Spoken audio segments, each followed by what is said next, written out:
My brothers and sisters, everything that we believe in our faith, all things that we hold so dear to our hearts, and everything that we do here every single Sunday points to this feast that we celebrate today, the feast of the resurrection of the Lord. Without the resurrection, there is really no point to everything that we do here. Without the resurrection, Christianity or Catholicism will simply be reduced to an ideology or a philosophy of life that tries to articulate how to live a good and moral life. Period. Nothing more.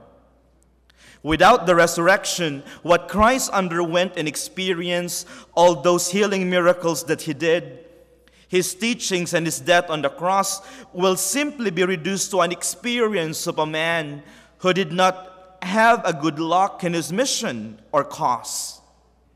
But Christ did resurrect.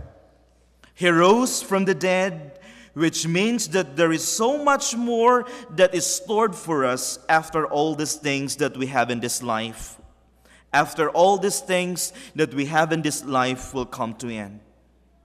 With the resurrection of Jesus, we have been assured that the faith that we profess is not simply there to guide us or to give us a structure on how to lead a good and moral life, or that after we die, there is nothing more to look forward to.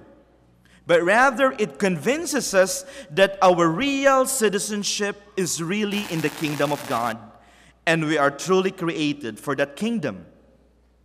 Listening to the gospel for today, it seems that the characters in the story, Mary Magdalene, Peter, and other disciples, were really in a dilemma on how to understand what they found out. The tomb was empty. They themselves could not fathom that the man whom they had been following for quite some time will truly rise from the dead. They just could not believe it. As soon as Mary Magdalene saw that the tomb was empty, she thought right away that someone must have removed Jesus from the tomb. And it was not until Jesus appeared to her and introduced himself that she recognized him in the other passages in the scriptures.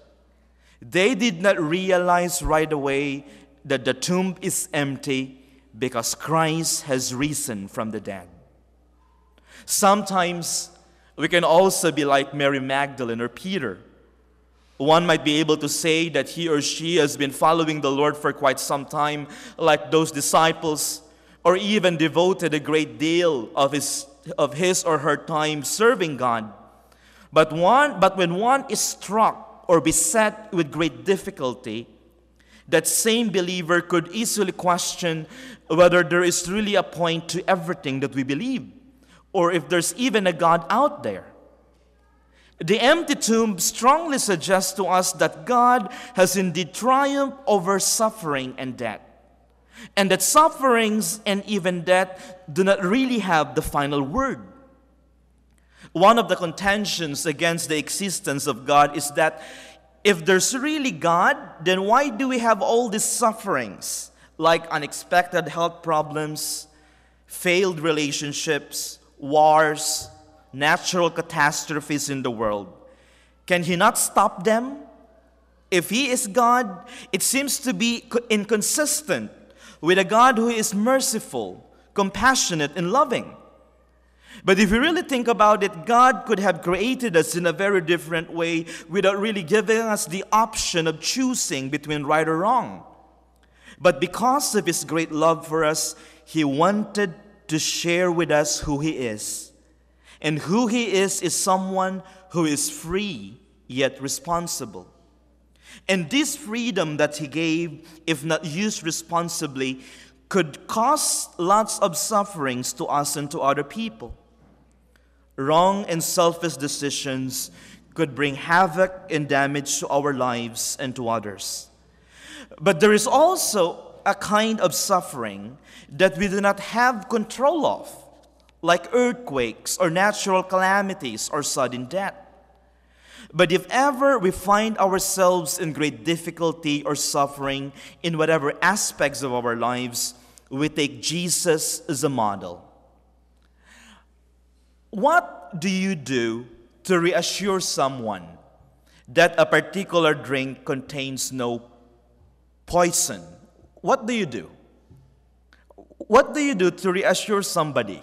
You know, presidents, for example, or even the presidents of the US and even the president of the Philippines, there is always a food taster before they eat them, just to assure that the food is actually safe.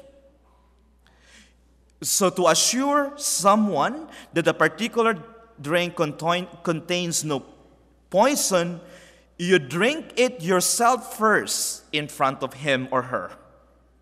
And this is what God has done for humanity. He has drunk the bitter cup of the passion. So human suffering cannot be a poison chalice. It must be more than negativity. It must be more than loss, absurdity, if God Himself has chosen to savor it. And at the bottom of the chalice or the cup, there must be a pearl. We know the name of that pearl, resurrection. As what St. Paul wrote to the Romans, in my estimation, all that we suffer in the present time is nothing in comparison with the glory which is destined to be disclosed to us. And again, we also hear these words in the book of Revelation. He will wipe away all tears from their eyes. There will be no more death and no more mourning or sadness or pain. The world of the past has gone. So whatever our situation may be right now, you might be struggling with a chronic illness, loss of a loved one, failed relationship, financial hardship, acceptance from family, or whatever it may be. Remember that Christ is no longer in the tomb. He is absent in the tomb because He is already in our midst. And that means that He has given us new hope and new life. Do our lives give witness to the joy of resurrection? Definitivamente, tenemos que admitir que nunca jamás se ha dado una noticia tan importante al mundo como lo que nos dice el Evangelio de San Lucas. Porque buscan entre los muertos al que está vivo, no está aquí, ha resucitado. O como nos dice San Juan de él mismo, cuando fue a visitar al sepulcro de Jesús, vio y creyó. Esta es la gran noticia que nos da en este día a los hombres de hoy, a todos nosotros. Cristo resucitó de entre los muertos como primicia de los que murieron. Ayer, hoy y mañana, esta es la gran noticia que se ha dado. Se da y se juirija dando al mundo, el crucificado ha resucitado. Pero la resurrección de Jesús no puede reducirse a un hecho del pasado que todos los cristianos recordamos, llenos de ilusión y alegría, y con cantos de aleluyas. Los cristianos no vivimos de añoranzas ni de recuerdos del pasado. Hoy Jesús sigue siendo crucificado en millones de hombres, adultos y niños. Por eso también hoy en esos crucificados debe seguir Jesús resucitando. Así como la cruz de Cristo sigue siendo una realidad, en ella siguen crucificándose a muchos justos. También hoy Jesús debe seguir resucitando en ellos porque se impone la verdad y la justicia por encima de toda mentira y falsedad. No podemos reducir la resurrección de Jesús a un bello y emocionante recuerdo del pasado. tiene que seguir siendo hoy la gran noticia que infunde esperanza a tantos millones de crucificados de nuestro mundo. Un escritor decía: la resurrección se hace presente y se manifiesta allí donde se lucha, y hasta se muere por evitar la muerte que está a nuestro alcance, y por suprimir el sufrimiento que se puede evitar. Por eso, siempre que un crucificado por el hambre empieza a tener pan, Jesús hoy sigue resucitando. Siempre que un crucificado por la falta del trabajo o los desahucios empieza a trabajar y recuperar la vivienda perdida, Jesús sigue resucitando. Siempre que el condenado por el dolor y las lágrimas empieza a sonreírle a la vida, Jesús sigue resucitando.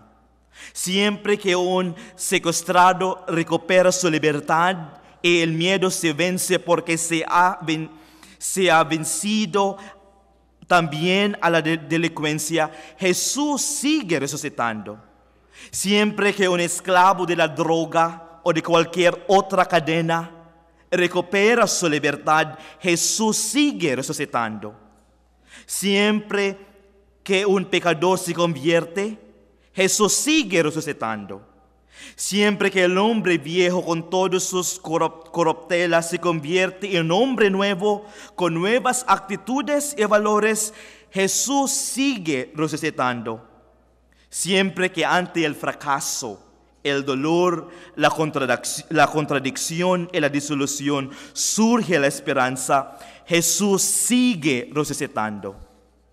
Siempre que se rompe el odio, el resentimiento, el rencor y empieza a sumar en nuestra vida el amor y el perdón, Jesús sigue resucitando.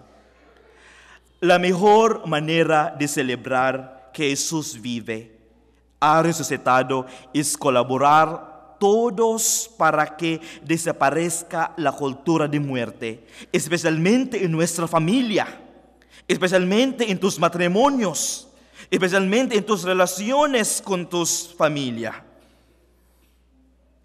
Desaparezca la cultura de muerte con todas sus lamentables consecuencias y empiece a amanecer la cultura de la vida que nos hace resucitar a todos con Cristo resucitado.